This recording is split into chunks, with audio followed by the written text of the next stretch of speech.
برای زدن سبد حلوای شیر ما وسایلی که احتیاج داریم قیف پارچه‌ای هستش. قیف‌های پارچه‌ای بدون درز هستش که داخلش پلاستیکه و روش پارچه است. درزش هم پرسیه برای اینکه اگر دوخت باشه، اگر قیف پلاستیکی دوخت دار بگیرین، روغن حلوا از داخلش بیرون میزنه و هم دستتون رو چرب میکنه و نمیتونین ادامه کار برین و همین که حلوا رو خشک میکنه.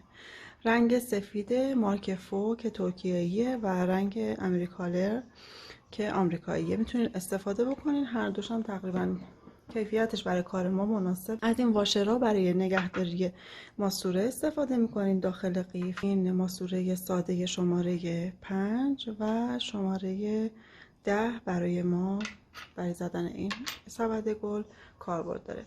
استفاده از این ماسوره به این صورتی که این قسمت داخلی رو داخل قیف میذارین، از بیرون ماسوره رو روش سوار میکنین و این پیچ رو میپیچین. به خاطر اینه که شما به راحتی بتونین سرای مختلف ماسوره ها رو عوض بکنین. حالا سینی که در نظر میگیرین از قسمت نصف به پایین ارتفاع سبدمون رو در نظر میگیریم و حالا اگر که سینیتون طرح داشته باشه یه قسمت هایی رو که قرینه هستش شما در نظر بگیرین و روی اون کار رو انجام بدین. اگر سیلی طرحی استفاده میکنین میتونین طرحتون رو بکشین و زیر کار بذارین به صورت قرینه صاف و مرتب و منظم بتونین بزنین. یه خط صاف عمود میزنم، بعد یه دونه پود افقی به اندازه یه دونه دیگه فاصله میذارم و میون بعدی رو میزنم به همین صورت. این ابتدای کارمونم اگر که بالا وایمیسه اشکال نداره، ولی انتهای کار رو حتما روی سینی بکشید و جدا کنید.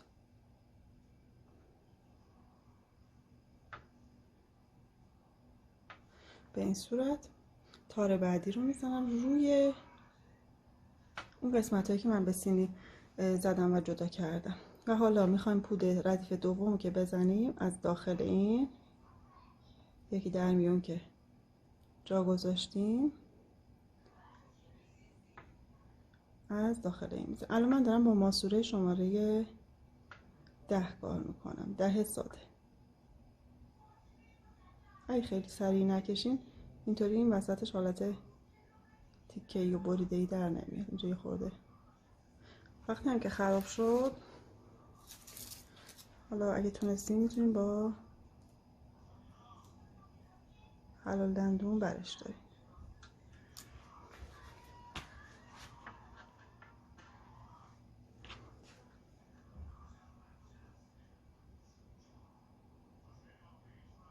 به آرومی کار انجام بدین که صاف و خوب زده بشه.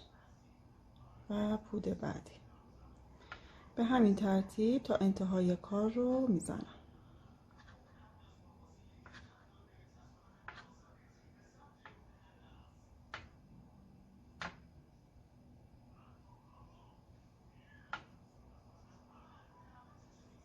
حواستون باشه که ابتدا و انتهای کار رو کم نزنید. حتما باید در راستای همون اولی که زده شده، مثلا اینجا ببینید من یکی در میونا این دوتا نزدم ولی اینجاها داره. وقتی که تار بعدی رو که میزنم دقت میکنم از اینجا شروع میکنم.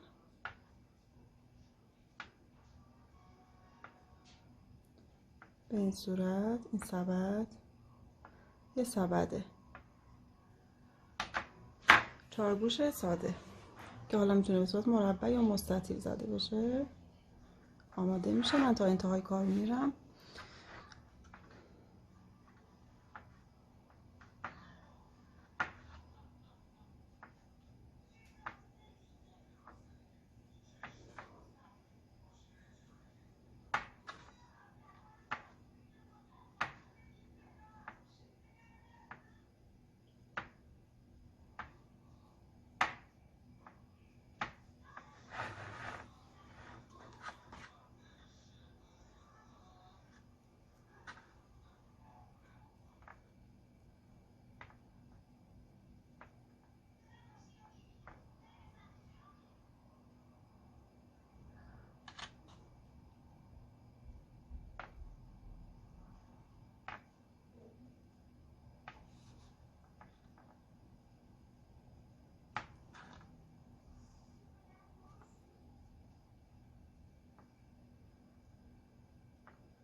خب انتهای کارمون رو حالا یا همون موقع یا میذاریم بعد از که گلای کار رو زدیم، گلای سبد رو زدیم، چون یه مقدارم از این حالت چسبناکیش کم میشه، به این ترتیب جمع میکنیم زیر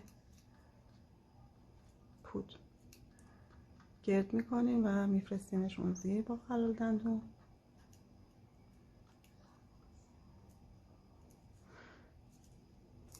اولش هم همینطور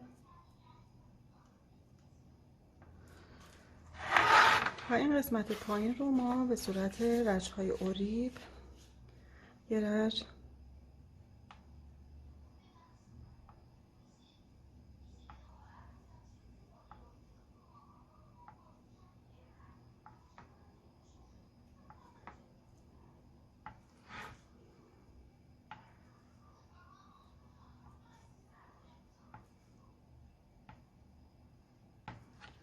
و باز هم انتهای کار رو جمع میکنیم زیرش.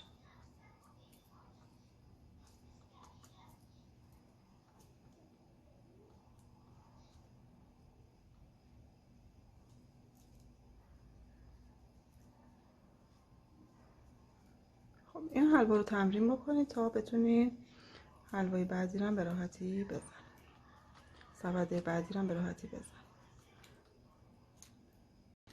در واقع میشه سبد سوم که ما با ماسوره 481 یه ماسوره که سرش صافه، خود دندونه داره، دو طرفش صاف، انحناء قوس نداره. به این صورت اول یک تار میزنیم، مثل شماره یک زده میشه، فقط با ماسوره متفاوت. و حالا شما میتونید مثل سبد اول تارها رو نزدیک هم بزنید یا با فاصله زیاد بزنید. من یه فاصله متوسط رو انتخاب کردم که در واقع یه چیزی بین هر دو باشه.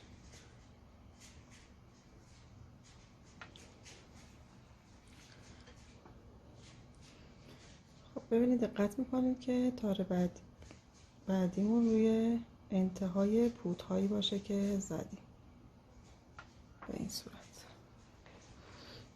و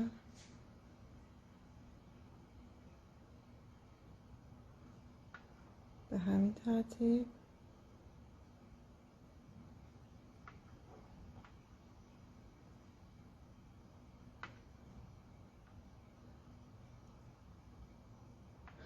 خب من چون از کنار نگاه میکنم و مسلط نیستم، باید حتما عمود نگاه کنیم بهش، ببینیم یه مقدار فاصله افتاده. این فاصله ها بهتره که ایجاد نشه و کاملا مثل این ردیف اول کنار هم زده بشه.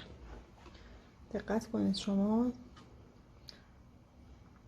با دید خوب نگاه کنید و مرتب بزنید.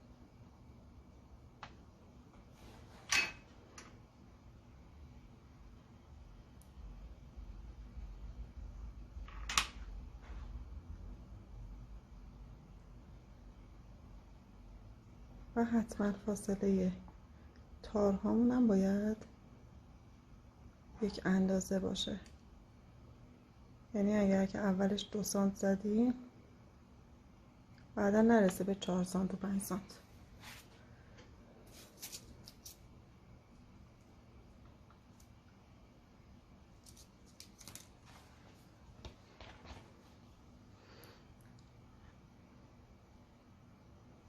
من تار میزدم نزدم.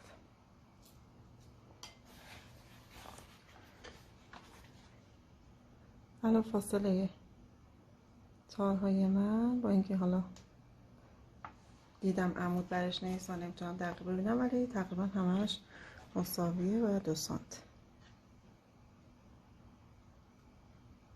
پس پودهایی رو که میزنیم باید 2 برابر عرضی که تارهامون دارن بکشیم، یعنی اگر که 2 سانت فاصله تارهامون، پودامون رو باید 4 سانت بکشیم. از یک تار رد میشه و به تار بعدی میرسه.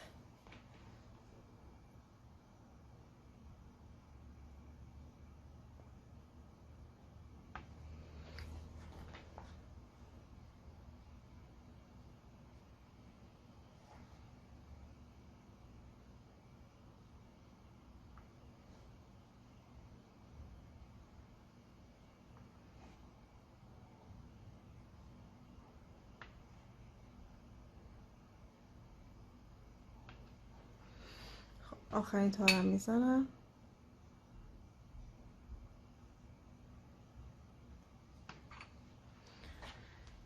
و پود آخری که میزنم فقط به اندازه یک از روی این تار رد میشه و قطع میشه که بعد انتهای کار رو بعدا میبرم زیر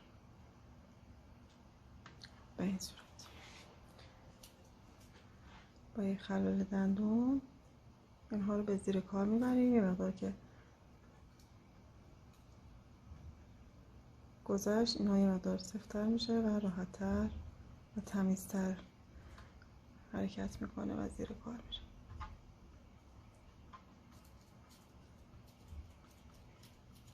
به این صورت انتهای کارم باز به همون ترتیب میتونیم هم اوریب بزنیم، همین که چون توی این کار تقریبا حالت مستطیل هستش میتونیم انتهای این پودها رو باز سراشون رو بفرستین زیر این کار